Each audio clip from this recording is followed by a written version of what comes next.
I think giving and hiring people in a lot of ways are very, very similar, to where if you can build a business that provides a lot of really good jobs, good quality jobs for folks, that's just as meaningful as philanthropy. Your network is your net worth. Come listen to some of the most successful people I know share invaluable knowledge, stories, and advice in real estate, business, and beyond. This is Weiss Advice. Whether you want to take your business or personal life to the next level, look no further. Welcome back to another episode of Weiss Advice. I'm your host, as always, Yonah Weiss, and I'm grateful to be here today with another amazing guest. We have Tyler Goble. Welcome to the show. Yonah, so good to see you. So good to get to know you a little bit better. We've been kind of bumping shoulders in the LinkedIn world for a little bit here, and it's good to kind of connect and get to have a conversation with you, man.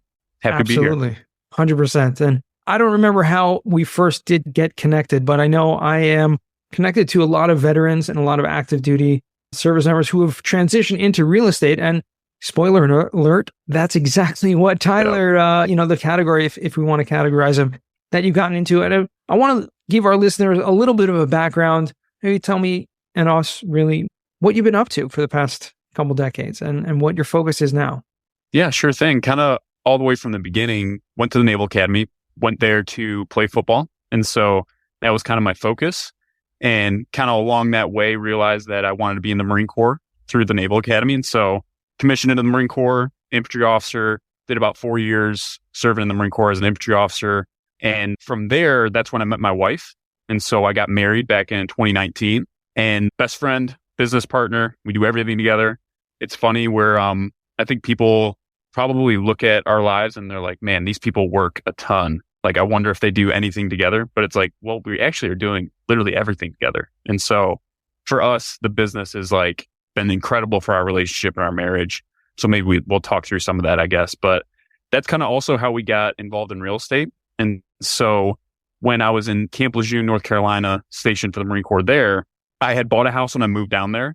And this was pre like bigger pockets taking off and people talking about house hacking and all that stuff. I just knew I didn't want to be homeless. And I had a bunch of buddies who didn't want to be homeless too. And so I bought the house and they rented rooms for me.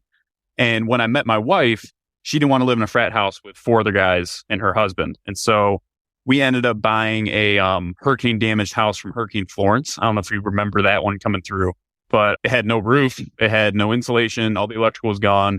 And so that was a true get your hands dirty, figure out what all the different trades are, doing everything from the plumbing to the electrical, right, to hanging the insulation, the drywall, all those different kind of stuff on a much smaller scale, just one single family home, right? But we kind of got a taste for it. And that's when my wife really developed her passion for design. And so she got to design the whole thing. I was just the big dumb animal doing all the manual work, running the numbers and doing that kind of stuff. And so we fixed that house up, we're just casually doing stuff with real estate at that point. And all of that really shifted in 2020 when I got orders out to the Naval Postgraduate School in Monterey, California. And so for your listeners, if they're not super familiar with the military, usually what happens is your first 4 years or so is kind of like your like pedal to the metal, nose to the grindstone. You're doing a bunch of stuff. You're really, really busy. And so I don't know how anyone that's in those positions has like a side hustle or does another business at that point. Cause it's like, right, I was working 16-hour days in the Marine Corps. Like I got to sleep at some point, right? Like right, come home and do those types of things. And so in the infantry is like that. But Naval Postgraduate School, I was going to get my master's degree. And so the Marine Corps sent me out there to go get a master's degree in a field called operations research, which is essentially data science and AI and ML. Mm-hmm. And what they did is they sent me there for 2 years, and I'm still currently active duty, paying that education because they paid for it. And so now I do data science for the Marine Corps in the recruiting world. And so think like the sales department of the Marine Corps, kind of analyzing that kind of data for them. But now kind of rolling it back, when we got out there, we sold that single family home and the house that I had bought in North Carolina. And my wife and I were both Christians. And so I know you're Jewish, Yonah, and the tithe is probably something you're super familiar with. And so we tithe off of all of our income. And like, I don't know about you, but it's like super easy to tithe W-2 income because it just kind of, you set up an auto deposit, like right, it leaves your bank account. You don't have to think about it. But when you start flipping houses, you usually get a larger sum of money that happens irregularly, right? Mm-hmm. And so for us, we wanted to kind of figure out what was the vehicle that we wanted to tithe off of that kind of income to. And so newly married Tyler, trying to be a good husband, asked his wife, like, hey, what should we give this money to that we just made selling these 2 houses? And kind of unbeknownst to me, I kind of knew a little bit through the dating process and getting engaged, but my mother-in-law runs an anti-human trafficking nonprofit. And so my wife was like, why don't we give it to Unbound? That's the name of the nonprofit. And in my mind, I didn't know if this was Susan, like on her laptop in a garage, just like sending out a friendly newsletter or like what this thing was. But I mean, Unbound is a pretty good sized nonprofit. They're doing the security for the Paris Olympics. They're like one of the leaders in anti-trafficking work in the state of Texas. And so they're very well established. I had no idea. I just was like, yeah, that's a good cause. Like, I don't like trafficking. That's terrible. Why don't we give to that? And so through giving to them, we kind of realized what kind of impact you could have if you're giving money to a really good, strong nonprofit. And I'm really sensitive to the like culture of using the military to like essentially fund your side hustle and putting all your energy into the side hustle, where you do have an obligation to leading people and doing those types of things. And so for me, the reason we really turned the switch on, and we have a company called LTG Investments that does a bunch of stuff now, but back then it was super important for me to be kind of grounded in a cause that was a little bit bigger than just making money. And so that's kind of what LTG has been about. Super creative name, Lindsay and Tyler Goble Investments. Good 3-letter acronyms. But we're really, really passionate about using business to help fund the fight against trafficking.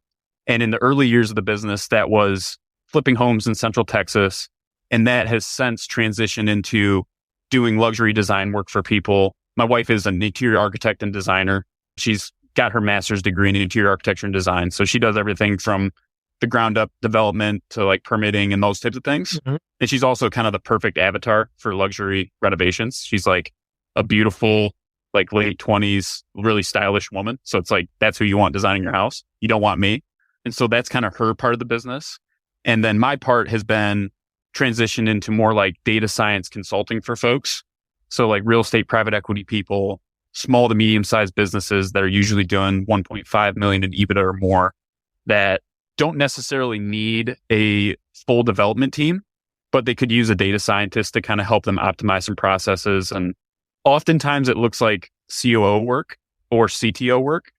But yeah, that's kind of us in a nutshell, start to finish, but just really, really passionate. I think real estate is an awesome vehicle, but for us, business is really kind of where our heart is. My wife is more real estate focused than I am, but whenever we make money, we always just plow it right into real estate. And so that's kind of the thesis. It's like build our active income as much as we can. And then we know a bunch of really good operators. And so we just say, hey, here's the money. My wife is a real estate professional for tax purposes and all that kind of stuff because she does the real estate stuff. And so we're able to kind of take advantage of those different strategies where I can kind of juice the active income and we can kind of protect ourselves with more passive stuff. So love it. That's us in a nutshell. Fire hose method of Tyler and Lindsay. Yeah, I love that. I mean, really, really packed it in there. You gave me a lot of work to now ask a lot of questions to unfold a lot of that and I'm glad you brought up what really drives you and the impact that you're making with Unbound and the nonprofit. That's huge. And really one of the first questions I was going to ask you is what drives you? Because yes, you're in the military, you're active duty, you're working as a data scientist for the military, you're doing real estate, you have a lot, but in the end of the day, like, what is it? Everyone has to have something that really drives them. And when I hear from you that it's this cause that's really helping, making a difference in the lives of young people and people which is a global problem. And I think people will be shocked to know the numbers, even in the US alone, of how many people are trafficked. And it's just, I've looked at some of it and it's just sickening, really. And to hear someone who's passionate about that, that's using real estate, not just to make money, but to do something to actually make change, I love that. And it really, really kind of makes my heart warm. So I appreciate everything that you're doing, obviously, for your service in the military and as well as, what you're doing with this. It's huge. Yeah, thanks. I want to kind of delve a little deeper into the real estate, like what does it look like for you on a day-to-day basis? Obviously, your wife is dealing with the real estate stuff. It sounded like she's, Lindsay's dealing with obviously not just the design business that she has, but also in the real estate investing. I mean, what is your main focus with that real estate investing business? You mentioned before it was flipping houses. I know you're kind of focused more on commercial real estate at this point, or at least maybe going forward. But I'd love to hear from you if you found a niche or you're kind of doing several different things. Yeah, it's really a lot of my stuff is more real estate adjacent than it is truly like operating deals or looking for capital or all those different kinds of things. Okay. Those are all things I think that we could do if we wanted to. But for me, my time is super, super scarce. Yeah. Like right now, we're shooting this bad boy from the car, right? We're in the office, in the mobile office, as I call it. And so I've really become pretty obsessed with like optimizing my time.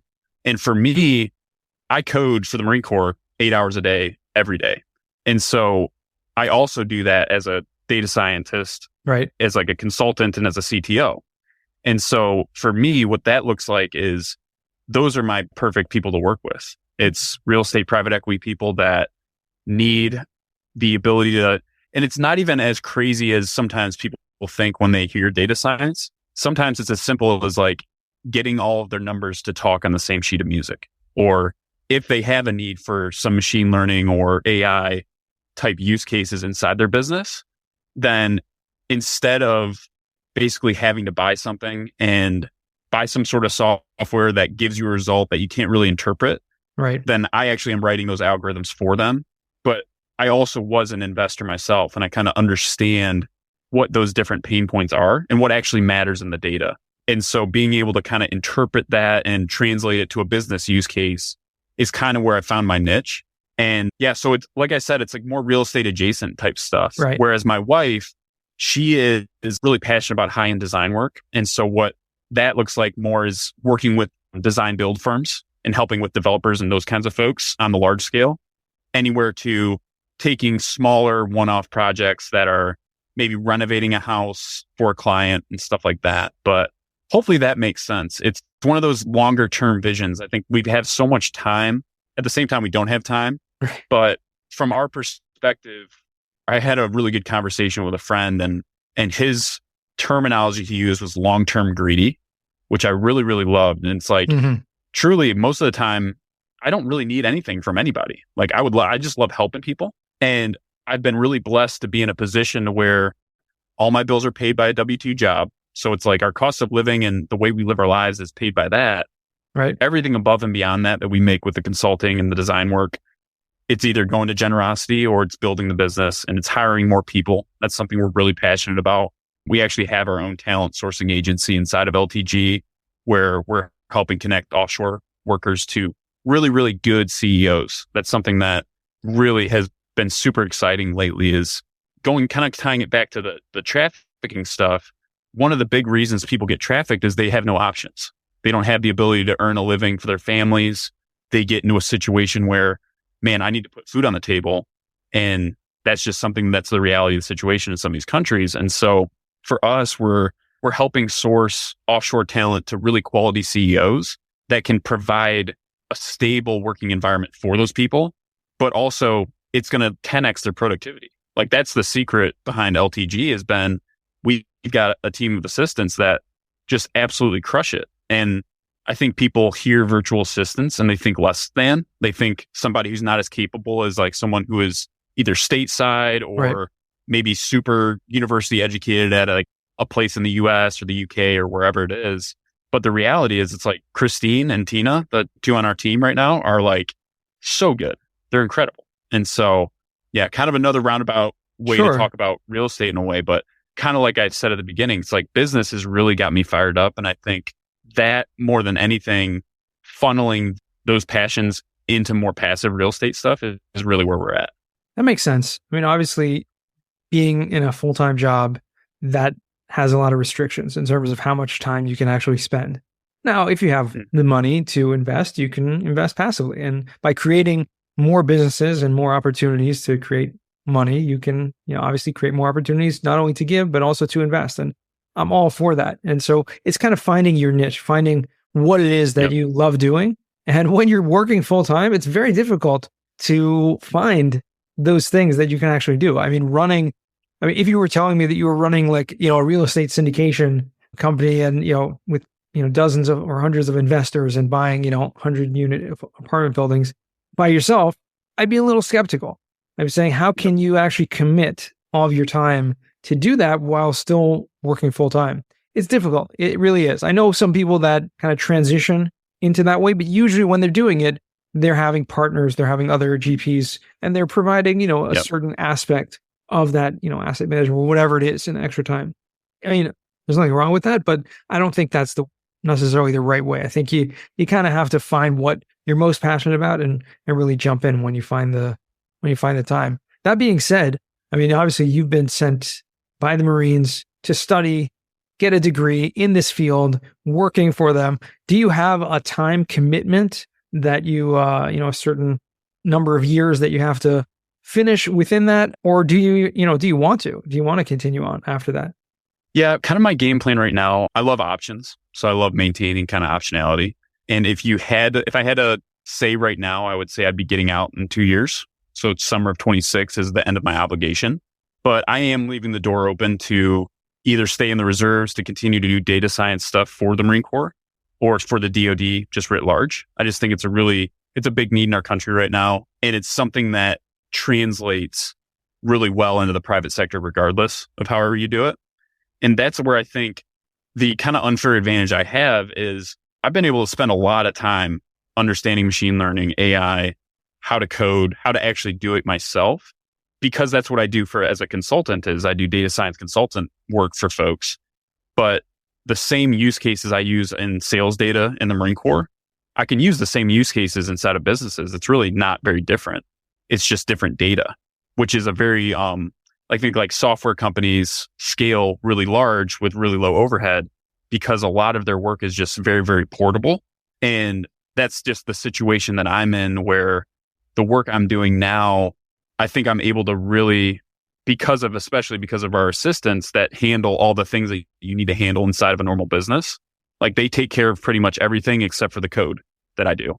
And so we're hyper efficient on all of our business practices. Plus my wife is full-time in the business as well. So I've got another full-time person working on all of our stuff. But yeah, I don't know. I think it's one of those things where I'm not shutting the door completely. I don't dislike my service in the Marine Corps, but at the same time, I don't think the Marine Corps has a monopoly on leadership or impact. And so if I could wave a magic wand, we've just grown a massive business. And really, to talk more about giving in a little bit, yeah, I think giving and hiring people in a lot of ways are very, very similar to where if you can build a business that provides a lot of really good jobs, good quality jobs for folks, that's just as meaningful as philanthropy. And so that's something that we're very intentionally using automation and using AI, not to try to get rid of jobs inside of our business, but how can we optimize the performance of the people that we're hiring? And so building custom stuff for our folks inside the business to be more efficient, that their output could be enhanced and they spend less time doing the manual labor of just like repetitive tasks and stuff like that. So yeah, it's a really interesting perspective. I mean, obviously you're providing a job for a person that, and the truth of the matter is, and actually there was a great Jewish sage called Maimonides who lived in the 13th century, the 12th century actually, in Spain. And he talks about the different levels of giving charity. And he actually has a whole discussion on this in one of his books about the 8 levels of giving charity. The highest level of charity is actually giving a job, providing a job for someone or teaching someone a profession because you're sustaining them, right? You know, like the old Chinese, right? They call it the Chinese. I think it really comes from Maimonides, but then you teach a man, give a man a fish, he'll eat for a day, teach a man to fish, he'll eat for a lifetime. It's the same idea, right? You're teaching everyone, you're giving them the skills, you're giving them the opportunity, your job. That's one of the highest forms of charity. And so if you think of it like that, then it really changes your perspective. Obviously, you're providing for, families, you're providing for people out there. And with that comes a huge responsibility as well, because you have to make sure that your business succeeds so that you're not letting everyone else down. No, 100%. And that's really cool. I did not know that, consider that the highest level of charity. I'm gonna have to dig into that and do some more research on that. And it's one of those things, I think in some ways, society has kind of lost that, especially in the world that Mhm. we swim in, where people are just obsessed with, let me teach you how to make passive income. Right. And I'm not about passive income. I'm going to work till I die. Like, I love work. That's like not the like guru thing to say on podcasts and stuff like that. But the reality is, like, I really believe that we're called to work and we're called to do meaningful work. And our core values are community, work, and generosity.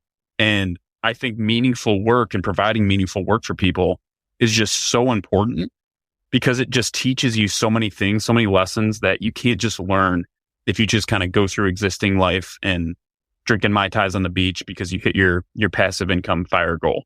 I probably need to have that tempered a little bit with like people in my life that tell me to not work as much. But right now at this stage in this season, like, I feel very much called to just build. And that's kind of what I keep kind of saying to ourselves is, man, we're in build mode right now. We're not investing for passive income. We're investing for active income. So a lot of what we're doing is throwing our money back into the business and growing that way. Vice kind of worrying about too much and not to excess, but not being overly concerned with how can I create so much passive income that it absolutely replaces my stuff in the next 5 years, maybe the next 15 to 20. But Right. the time horizon that we're working on is, I think, a little bit longer when it comes to what do we really want from like a passive income perspective, if that makes sense. But I yeah, mean, I can love you that.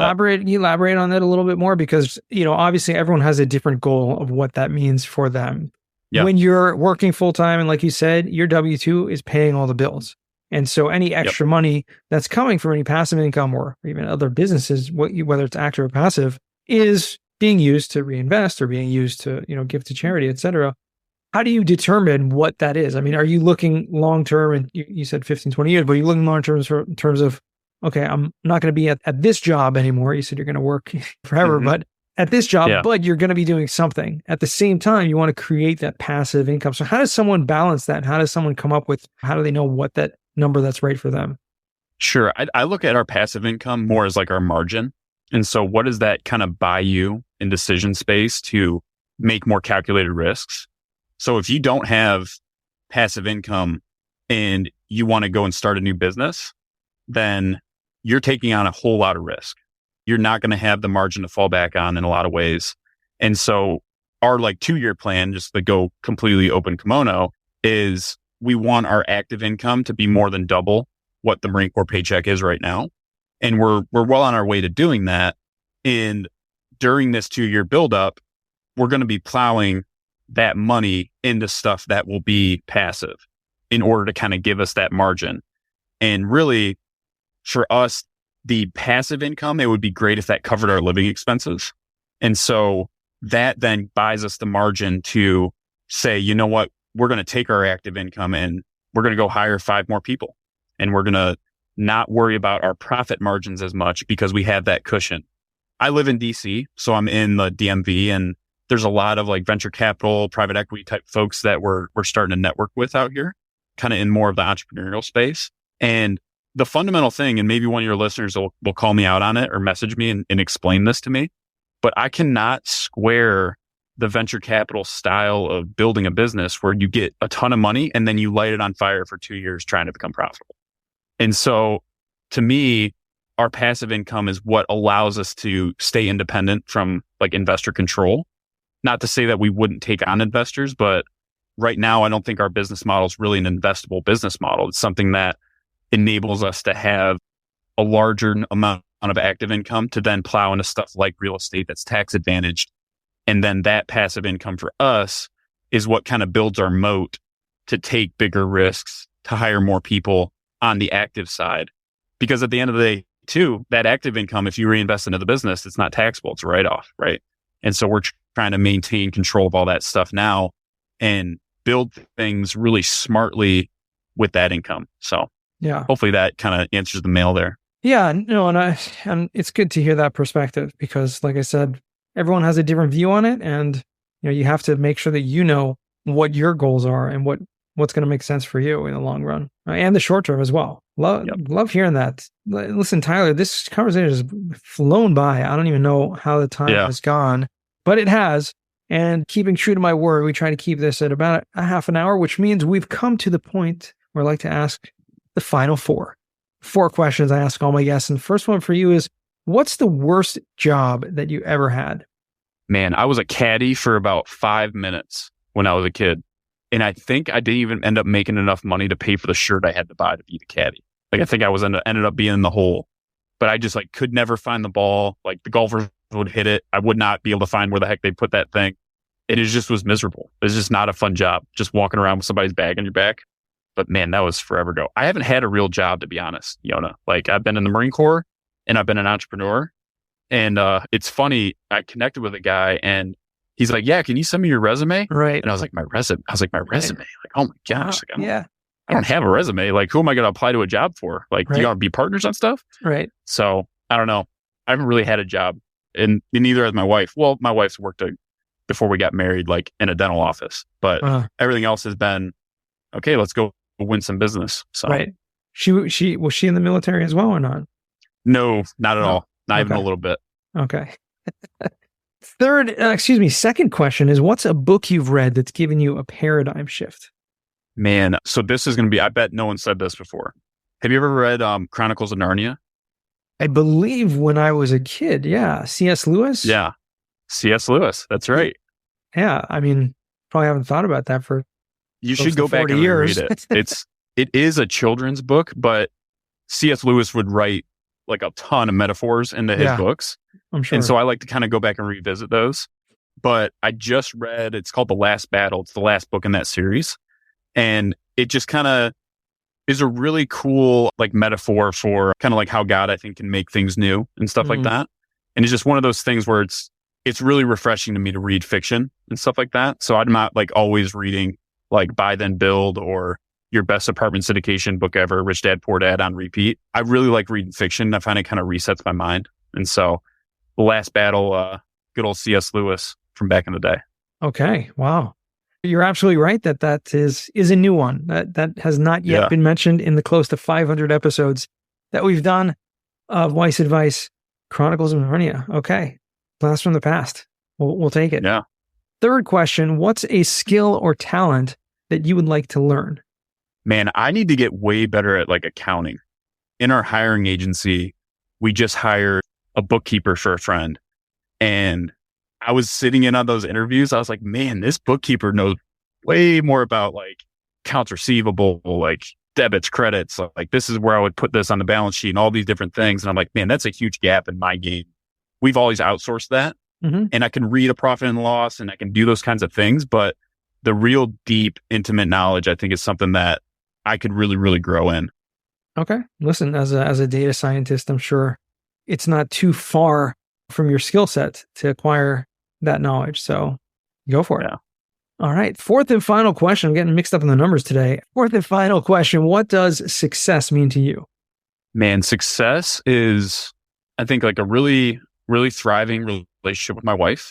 Still really, really enjoying hanging out with each other. We do just about everything together. It just having a business that has a ton of margin in it and having the ability to kind of make an impact with those types of things. I'm sure you've been in a position where you've set business goals and then you've hit business goals and you've gone, okay, what else? It's like numbers on a spreadsheet, like doesn't really, it's not that exciting if you actually get there, which I think if someone's newer and they're starting out now, easy for you to say, like, I'm in like the knife fight right now trying to make it happen. But I can promise you, like, when you do get to that mountaintop, there's always another mountaintop. And so trying to intentionally build a business that's got enough margin that we can kind of make tangible impacts in people's lives. And we can have a business that the people that work for us, it's not a big deal if we give them a week off or we give them a couple days off here and there to do stuff because we did a good enough job as managers to anticipate different tasks. And we're not having to have those emergency, all hands on deck style events, which they're going to happen because there's stuff that you're not able to anticipate. But at the same time, I think when you have a company culture that is constantly doing that, the CEO needs to look in a mirror and say, what am I doing that's creating all this panic all the time and creating these tasks that we should be able to see these things before they come. So having margin, having a great relationship with my wife, that's kind of a success. Love it. Okay. Well said. Tyler, finally, where can our listeners find you or reach out to you if they want? Man, in your comments, Yonah, somewhere in there. I kind of live on LinkedIn. If you're in DC, we host a monthly networking event for entrepreneurs. It's a lot of like early stage startups, a lot of younger people, which has been really cool. I'm not like Mr. Old Man, but I'm 30 now. So it's like, I'm not the first job out of college guy. And there's a lot of young people in DC that are super, super hungry for community. And so if you're ever in DC, last Tuesday of every month, we run those, and it's been a lot of fun getting to meet a lot of people, and yeah, LinkedIn and that. All right. Awesome. Well, we'll make sure to put all that in the show notes, and definitely want to get the word out about that meetup. It's always good to do networking in person, especially with other people with like mindsets. We'll definitely reach out and let everyone know all about that. So thank you for taking the time out of your busy day and in the mobile office, spending time with us today, That's Tyler. Right. Yeah. Thank you so much, Yonah. Really, really appreciate it, brother. Been my pleasure. And to our listeners, thank you guys for joining all the way to the end once again. And remember, the best advice comes only when you ask. Real quick, I have one question for you. Did you like this episode? If you did, I want to ask you a huge favor. See, the biggest thing that helps this podcast grow and that will spread this message to the whole world is that if you leave a review, a rating, and subscribe to the podcast. What that does is it basically tells the platforms that this podcast is out on is that you like my stuff and I'm doing something right. So take a few seconds out of your day, hit that subscribe button, leave a rating or review. I would be extremely grateful. Also, I want to hear from you guys. So I want to hear some feedback. If you have any questions for future episodes, please find me on LinkedIn. Send me a DM, a connection request, Yonah Weiss, and I'd love to hear from you.